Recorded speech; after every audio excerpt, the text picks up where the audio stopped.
Misalnya kayak gini sih mas, apa? Karena psikologis manusia mungkin suka banget berita-berita yang kontroversi gitu. Jadi ya kita tahulah media-media itu ingin memberitakan sesuatu itu berita yang kontroversial gitu. Karena itu yang paling laku Iya gitu. benar.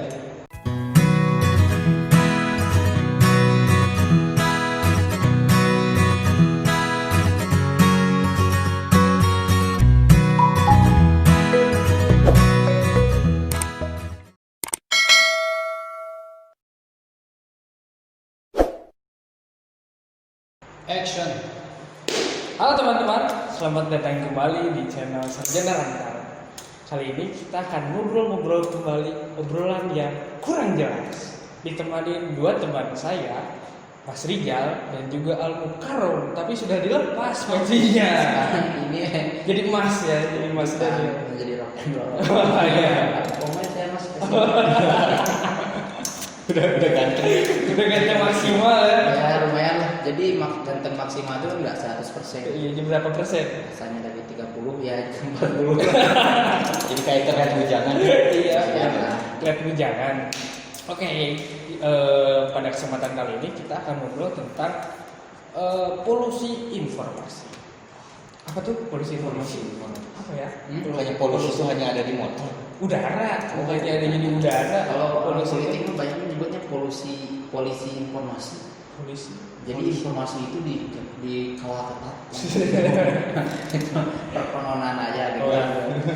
Kalau salah share bisa ditangkap gitu ya. Iya undang-undang ITE. Jadi ada polisi informasi sekarang. Kalau politik mana yang bilang gitu? Nah, enggak tahu. Nanti aja lah. Sangat kasihan ya punya channel ini nanti kan ditangkap. Oh iya, sekarang ini kan kita bisa mendapatkan informasi dari mana saja, baik dari media mainstream kayak TV, media cetak, ataupun radio. Selain itu juga dari media sosial gitu, Facebook, WhatsApp, Instagram dan yang lain-lain gitu. Bahkan sehari saja kita bisa mengonsumsi berapa informasi gitu, bisa ratusan kan, nggak malah susah lah dihitungnya saking banyaknya gitu. Nah, saking banyaknya ini dari bisa disebut dengan keberlimpahan informasi, saking berlimpahnya menimbulkan polusi gitu. Atau biasa disebut juga informasi overload gitu. Jadi udah jenuh nih sama banyaknya informasi, ada informasi A juga informasi B, jadi malah jadi membingungkan gitu. Kayak misalkan tentang corona nih, contoh corona itu supaya mati kita harus berjemur katanya, berjemur. Oh, biar virusnya Biar mati gitu, cepat mati. Tapi ada lagi informasi yang lain, kalau pernyataan itu salah. Itu saya yang bilang salah tuh mas. Oh iya. Kenapa coba ya? Masa orang kayak saya udah hitung kayak gini berjemur gitu kan? Itu sekarang susah tanya cewek. Oh iya, tapi kan Mas udah punya kan? Oh iya lupa maaf. Di channel ini barangkali maaf. Oh, channel ini bisa jadi bujangan. Iya, jadi bujangan. Oh enggak. Oh, Beneran. setia. Mas ini setiap Bisa. hubungan Oh, ada, setia. setiap hubungan ada. Setia dengan yang di sana. Nah, itu kan salah satu contohnya tentang informasi corona. Satu informasi ngatain A, tapi B ada B bukan gitu. Jadi malah masyarakatnya bingung gitu. Informasi yang mana sih yang sebetulnya benar? Nah, ngomong-ngomong corona dan juga bicara informasi, mungkin tadi kalau Mas Rizky bicara polusi informasi, Mas. Iya. Mungkin disebut polusi informasi itu karena informasi hari ini udah kayak udara, udah kayak napas kita sehari-hari, apalagi tentang corona. Nggak usah di media digital gitu, nggak usah di smartphone, bahkan di sehari-hari aja tetangga apa pasti ngomong corona sehari itu. Orang pasti ngomong corona, apalagi sosial media yang tiap menit kita pantengin. Orang status corona, orang apa corona, segala macam. Nah, jadi gimana nih tentang polusi informasi ini? Kalau menurut saya mas ya, yang namanya informasi itu kan kita harus pintar-pintar ya milih-milih mana informasi yang baik, mana informasi yang benar gitu. Jadi pertemuan kemarin itu, waktu minggu kemarin kita sempat ngobrol tentang internet dan menyinggung tentang ini. Gitu. Iya. Tapi saya ingin nambahin, kadang bukan hanya informasinya sih mas yang menjadi polusi, informannya juga menjadi apa? Penggunanya berarti. Nah, gimana? Informannya. Ya, maksudnya seperti ini, kita sebagai pengguna gawai gitu ya, gawai handphone gitu, pengguna internet. Nah, kita kan diposisikan sebagai pengguna sekaligus sebagai informan. Sebagai informan juga. Nah, di sinilah kita bijak-bijak untuk men-share sesuatu hal yang baik gitu. Karena banyak kan berita belum betul sah atau tidaknya gitu, benar atau tidaknya udah main share aja di share. Ya, iya. Di perasaannya tuh ini bener nih sesuai perasaan aku banget gitu. Padahal itu belum betul gitu kan. Informasinya itu benar apa enggak, sesuatu hal yang masih sangat subjektif gitu, bias banget itu kebenarannya, hyper realitasnya. Tapi realitas sekarang kan orang yang bukan sumber juga malah menyebarkan informasi tadi. Jadi orang yang bukan sumber dari sumber informasi itu yang menyebarkan juga. Bahkan kalau bisa dibilang, ya mungkin dulu kita bicara siapa yang produksi informasi ini. Nah mungkin hari ini itu udah bergeser mungkin. Orang nggak mementingkan siapa yang produksinya. Oh ini yang memproduksi yang nggak suka terhadap corona misalkan. Oh ini yang memproduksi hati-hati corona karena yang memproduksi informasinya dokter. Mungkin hari ini orang-orang nggak peduli tentang itu. Peduli tentang informasi ini saya gunakan, saya terima karena itu menjadi mungkin trending bagi dia, bagi orang itu. Bahkan jadi statusnya seperti halnya kita sekarang ngobrol tatap muka dengan teman, dengan kawan. Ditanya, oh kamu gimana tentang corona hari ini gini. Ketika tidak tahu dianggap kudet, dihina. Oh kamu nggak tren, kudet banget. Sekarang menjadi seperti itu. Gitu. Walaupun itu ya kadang isu-isu nggak benar, walaupun itu nggak jelas dan segala macam.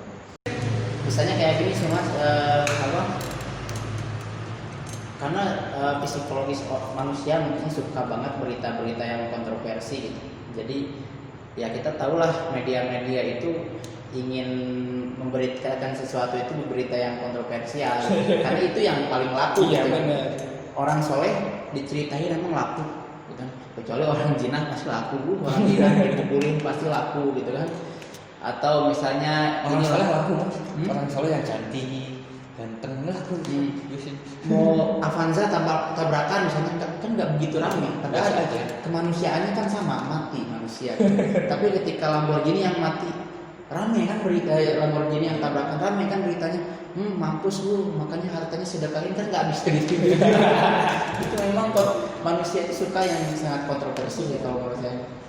Apalagi kan ada nilai beritanya gitu, nilai beritanya lebih kalau yang Lamborghini, apalagi orang soleh tapi pelaku kejahatan seksual. Jadi bukan kejar aktual mas, gini ya bang, kejar proyek. yang penting viewer banyak cuan. Jadi mungkin karena informasi ini banyaknya itu ya orang bermain dengan simbol itu tadi. Ya maknanya, nilainya tadi sekarang ini orang dapat itu. Yang lebih dipentingkan adalah status trending udah segala macam. Sedangkan isi dari informasi sendiri seperti hanya corona. Inti dari corona itu kan virus. Stay at home itu di rumah itu untuk mencegah kan. Nah orang-orang berbicara bahwa ketika yang news dia berontak bahwa kok di rumah aja tetap kena virus dan segala macam. Nah, berarti ini tidak total kan secara informasi nggak utuh dan maknanya nggak sampai. Kadang membacanya juga dari mungkin kita harus dari diri kita sedini mungkin ke generasi semuanya untuk membaca terlebih dahulu informasi dengan utuh itu mungkin. Iya. Setuju. Jadi gitu teman-teman, kalau kita dapat informasi itu jangan sampai langsung share. Kita harus mikirin dampaknya tadi kalau kata Mas Dani. Terus kalau kata Mas Rijal, kita harus baca secara utuh, jangan langsung mentah-mentah. Jadi intinya kita harus verifikasi dulu itu kebenarannya betul apa enggak. Terus yang nge-share-nya itu kredibel apa enggak. Gitu teman-teman terkait mengenai polusi informasi. Mungkin segini aja kali ya, karena kita capek juga ngomong terus. Iya. Kita ngomong gak jelas juga. Iya, karena ini nggak jelas arahnya kemana. Gitu. Tapi walaupun kita gak jelas nanti sama penonton diperjelas. Iya, kita diperjelas ya. Tolong nanti kalau lebih baik buang-buang waktu daripada waktu terbuang-buang. Gitulah. Itu kuat salah satu kuat. Mungkin nanti teman-teman kalau ada masukan ke kita untuk membahas tentang apa, silakan komen nanti di bawah. Dan jangan lupa juga untuk subscribe ya channel kita. Oh ya, untuk supaya tahu juga kita itu di sini tetanggaan gitu ya. Iya. Tetanggaan. Takutnya nanti, wah katanya saya at home tahunya kalian malah ngobrol nggak jelas.